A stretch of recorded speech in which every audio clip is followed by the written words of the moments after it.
Hey, it's Dan here. Welcome back to the Drum Cave. So this week's video is more of a catch-up than anything. I'm going to touch on my Natasha Bedingfield shows coming up. I'm going to talk about that infamous Primus post that we all saw. I'm going to talk to you about my new course that's dropped. And at the very end, I've even got a bit of a Black Friday special. So let's get into it. So things have been nice and busy at this end. It's that classic thing with being a musician. Your friends and family around you are starting to wind down for the year leading up to Christmas. But for me personally, it's actually starting to ramp up. Especially here in New Zealand with summer kicking in, it tends to get a lot busier at this time of year. So let's discuss what's been happening. Well, I did a corporate gig over the weekend for a good friend of mine. He gets picked up for a lot of corporate work and he needed a bit of a hand. For this gig in particular, the client specifically asked for drums and guitar, so a duo. So he asked if I'd jump in. And man, it was great. 2 hours, just kick, snare, hats, no rehearsals, and to walk away with $600? Yes, please. It doesn't get much easier than that. I don't do corporate gigs often, but if it's easy like this and it's someone that I like to be around, then absolutely I'll jump in. And what else has been happening? Well, I've been deep in prep mode for my shows coming up with Natasha Bedingfield, so at the end of December. So I'll be joining her on stage over in Australia and then back here in New Zealand to see everyone into 2025. Having listened to a lot of her live material now, this is really the perfect session gig for me. It's heavy on the pocket with a little bit of colour here and there. So for me personally, I learn mostly by listening. I very rarely put pen to paper unless it's really needed. But my memories always served me pretty well and that's just always been my process. I think my strong memory comes from my prog days, so my prog band days, and then also my Tool tribute days. So all the songs in both of those bands were pushing 8 to 10 minutes. So I just got very used to listening, locking in and learning that way. I'm at the point now where I can listen to something a couple of times and have a pretty good understanding of structure, flow, feel and form pretty quickly, especially in pop music. So I've been listening to 2 main shows that her soundman Scott sent through to me and they've been a great reference. What's interesting though is that both shows are with 2 different drummers, her UK drummer and her US drummer, and man, these guys play completely differently with her. Both are weapons, they are like absolute monsters on the kit, but they couldn't be further away from each other. So her UK drummer is what I'd call more of a modern drummer. A few more chops here and there, definitely a lot more comfortable with the linear stuff, and I can completely relate to that style. So his name is Troy Miller, and he's a very prestigious drummer. He was actually Amy Winehouse's drummer and worked with her for the majority of her career. But he's also worked with Shaka Khan, Donna Summer, Macy Gray, George Benson, Mark Ronson, and that's just to name a few. No pressure. And then there's her US drummer, Sterling Laws, who also seconds as her musical director as well. So he plays a little bit more down the middle and dare I say indie in his approach. I think he tends to serve the music a little bit more and I'm guessing that's because he's the musical director so he's looking at it from that vantage point. And man, this guy's got pedigree too. He's worked with Olivia Rodrigo, Chappelle Roan, The War on Drugs, Matt Berringer, and once again, many, many more. So it's actually been a bit of a treat listening to both of them because for me, they are at opposite ends of the spectrum and kind of tell me via bookends what I can do and what I can get away with, I suppose. But ultimately, I'll just do what I do, which is just play pocket, add a bit of colour and just do my thing. But the main thing really is that for live shows, it's all about intros and outros, so the segues between the tracks. That's really all I'm really interested in. And as the MD, Sterling's created some cool moments that are going to be a lot of fun on stage, that's for sure. And what else has been happening? Well, it's actually been a very interesting week. So I've spent the last week in my studio filming, editing and getting my new course ready. And I was on my laptop one day and I happened to see a notification come through from Facebook. Now generally when working, I don't actually acknowledge notifications, I just stay in the zone. But someone tagged me in a post, so I stopped and had a look. And I'm sure you all saw it, but here is the post. Madness. Primus are looking for a new drummer. And not only that, but they're putting it out to the universe. That is crazy.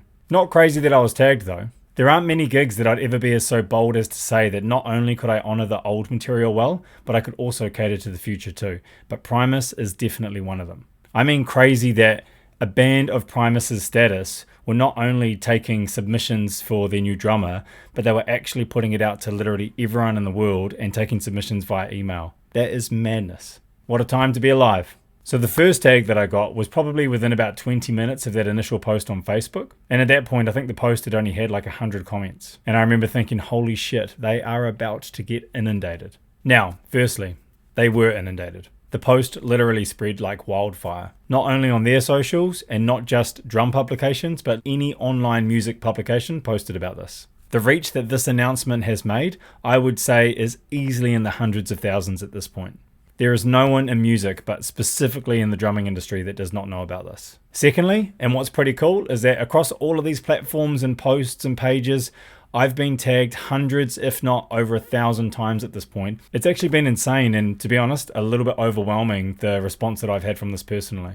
I say insane because I'm completely floored by the support and encouragement of the global drum industry. That, in a lot of people's eyes, I'm the right drummer for this gig. It's been truly touching. The thing is, it's one thing that I know I could do this gig and that I would be the right drummer for them, which I 100% believe, by the way. But the fact that the larger drum community, amateurs and pros, believe that too, is honestly so incredibly warming and encouraging. It's been amazing to witness, to say the least. Look, I just do my thing down here in New Zealand on the bottom of the world. I love my life. I love my family.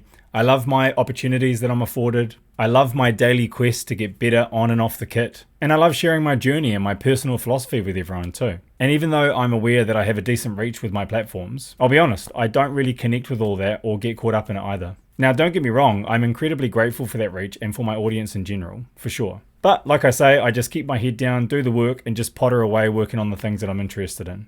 I suppose what I'm trying to say is that there are a bunch of people from all around the world that are not only just watching what I'm doing, but fully support me and are getting behind everything I do too. I'm feeling the love. So, did I send an email? Did I make contact? I was asked this question so many times. Absolutely. Actually, when I got that first tag, within 20 minutes of that first post, I sat there and thought about it, and then I penned an email introducing myself.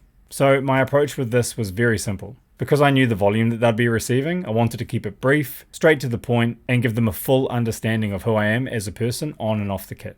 Now, I'll read it out to you, but you can also hit the link below. And here's what I sent through. Hi Les and co.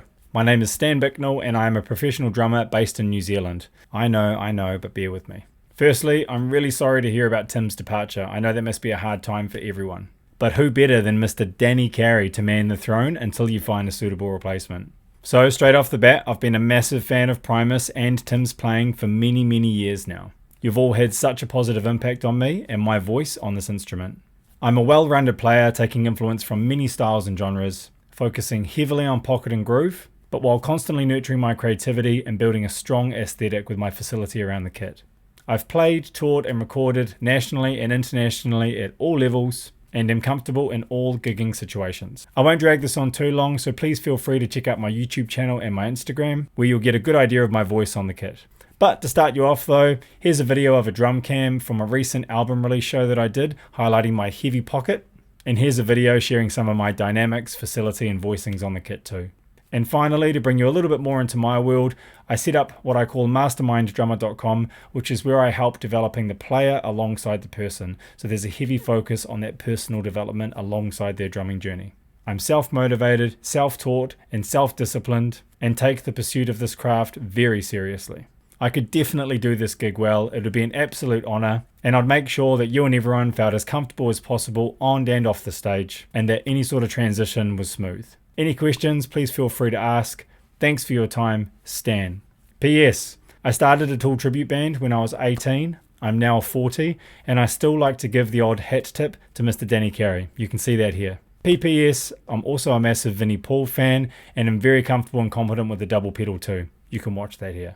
So there you have it, my email to Primus. Now, one thing I did not want to do is do pretty much what I know what everyone else would have done and bombard them with 50 Primus covers. I can play their songs, I don't need to prove that, and I'm sure once they see my playing, they'd understand that as well. Respectfully, I actually just wanted to give them a full understanding of who I am on and off the kit. And that's what I feel I did with this email. Now, do I think I'll get the gig? I actually think that's the wrong question, as there are so many things that are stacked against me, most of which are obvious. The right question is do I think I could do this gig? This gig, with this band, at this level? And honestly, the answer to that is absolutely 100% yes. Not only could I do this gig, but I would be able to honour the past, represent the current, and absolutely help with the future. The thing that's integral here is Tim's pocket, and that's something that I'm very familiar with and something that I've taken a lot of interest in over the years. His playing is certainly ingrained in me, but he's not me and I'm not him, and that's actually the good thing here. So now what? Well, to be honest, knowing that I could do this gig well, and now knowing how many people all around the world not only agree but actually support the idea, that is actually enough for me. This whole experience has completely filled my cup. So, I'll say this. You only ever get the gigs that you're meant to get. You never missed out on an opportunity, as it was never yours in the first place. Now, this all inspired me to set up my bigger kit, and I filmed a little video which you can check out here. Now, as I said at the start of this, I've also just released my brand new course, The Key to Dynamics and Mechanics Mastery. I won't bore you with the details, but please hit the link below. But when it comes to dynamics, these are not by accident, okay? And there's an actual path that I took to get the dynamic control that I have, which I teach in this course. So please hit the link and you can see more about it. But for the Black Friday special, it's pretty simple. For any of my Mastermind Drummer courses, including this new course, just use the code LEVELUP and you will receive 30% off. So if you've been on the edge of buying one of my courses, now's the time. That's it for this week. Thanks for joining me. If you're interested in any more of this sort of information, feel free to sign up to my free newsletter that I write every single week over at masterminddrummer.com. Otherwise, I'll see you at the next video. Cheers.